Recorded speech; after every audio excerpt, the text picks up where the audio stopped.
బులెటిన్లో super exclusive చూద్దాం. ఇవాళ తిరుమలకు డిప్యూటీ సీఎం పవన్ కళ్యాణ్ చేరుకోనున్నారు. గురువారం వరకు తిరుమలలోనే ఉంటారు. దీక్షామాలతోనే శ్రీవారిని దర్శించుకుంటారు. ఆయన కొండపై దీక్షను విరమించనున్నారు పవన్ కళ్యాణ్. ఇక పవన్ కళ్యాణ్ సామాన్య భక్తులకు ఇబ్బంది లేకుండా టీటీడీ ఏర్పాట్లు చేయడం జరిగిన ఆయన దర్శనం నేపథ్యంలో కూడా 3 అంచెల భద్రతను కూడా ఏర్పాటు చేశారు. 200 మీటర్ల వరకు కూడా రోప్ పార్టీతో కూడా రక్షణ కల్పిస్తున్నారు. కాలినడక మార్గంలో పవన్ కళ్యాణ్తో పాటు కొందరికే అనుమతి కూడా ఉంది.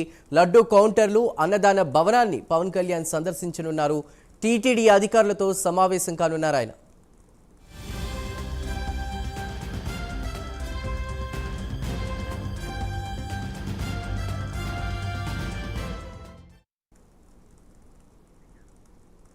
తిరుమల కొండపై దీక్షను విరమింపజేయనున్నారు జనసేన అధినేత డిప్యూటీ సీఎం పవన్ కళ్యాణ్. పూర్తి సమాచారాన్ని మా ప్రతినిధి హరిబాబు అందిస్తారు.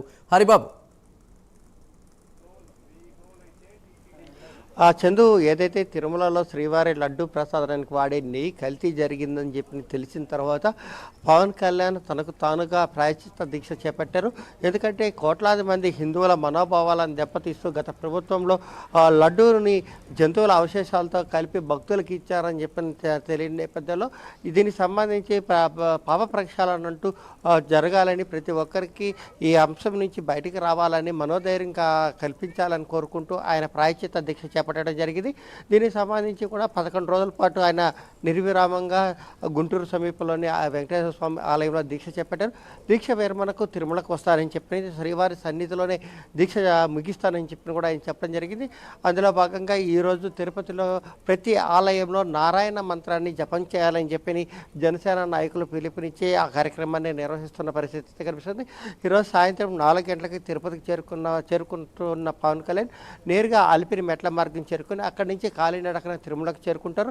ఈ కాలినడక మార్గంలో కూడా ఆ మీడియాతో పాటు సామాన్య ప్రజలకు కూడా కొంత ఆంక్షలు అయితే విధించడం జరిగింది. భక్తులు తప్ప రాజకీయ నాయకులు ఎవరు కానీ కాలినడకన పవన్ వెంట వెళ్లకుండా కేవలం కొంతమంది వీవీఐపీలు మాత్రమే ఉండేటట్లుగా అధికారులు ప్రణాళికలు సిద్ధం చేస్తున్నారు. ఎందుకంటే ఎక్కడికక్కడ పవన్ కళ్యాణ్ అంటే యువత మొత్తం తరలి వచ్చి ఆయన వెంట వెళ్ళేందుకు, ఆయనతో ఫోటోలు కానీ లేదంటే ఆయనతో ఆటోగ్రాఫ్లు తీసుకోవడానికి ఎగబడుతున్న నేపథ్యంలో ఇది కొంత కట్టడి చేయడానికి దీక్షలో ఉన్నందున ఆయనకి ఎటువంటి ఇబ్బంది కలగకుండా పూర్తి స్థాయిలో తిరుమలకు చేరుకునేందుకు అధికారులు చర్యలు చేపట్టారని చెప్పాలి. అందులో భాగంగానే తిరుమలకు చేరుకున్న తర్వాత రేపు ఉదయం ఏదైతే గురువారం నాడు రేపు స్వామివారికి శాస్త్ర కలశాభిషేకం జరుగుతుంది. ఆ సేవకు సంబంధించి కూడా ఆయన పాల్గొనే అవకాశాలు కనిపిస్తున్నాయి. ఆ తర్వాత స్వామివారిని దర్శించుకొని ఆ ప్రాయశ్చిత్త దీక్షను తిరుమలలోనే ఆయన విడిచిపెడతారు.